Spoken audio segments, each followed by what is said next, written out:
هذه الباستا تعلمتها من شغالتنا الهندية اللي هربت واشتغلت في مطعم وسحبت علينا، بس لكن باستتها لذيذة وبسيطة. تعالوا خلوني أعلمكم المكونات بكل بساطة، صدقوني بتدمنوها.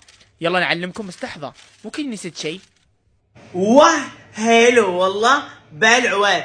اول شيء نجيب البايركس ونحط فيه ورق زبده، ونقطع طماطم وثوم، ونحط ملح وفل، رشه من الملح والفلفل الاسود، ونحطه بالفرن لين تتحمر. ثم نجيب قدر ونحط مويه حاره مره حاره، الله يقلعها اللي هربت، ونحط ملح وزيت، وننزل المكرونه سباجيتي ونخليها تغلي لمده 8 دقائق، ونجيب بهارات مشكله وبابريكا وكركم وملح، وبعدين هذه كذا نسحقها سحق بالخلاط ولين تفرم يصير معنا صوص بهذا الشكل.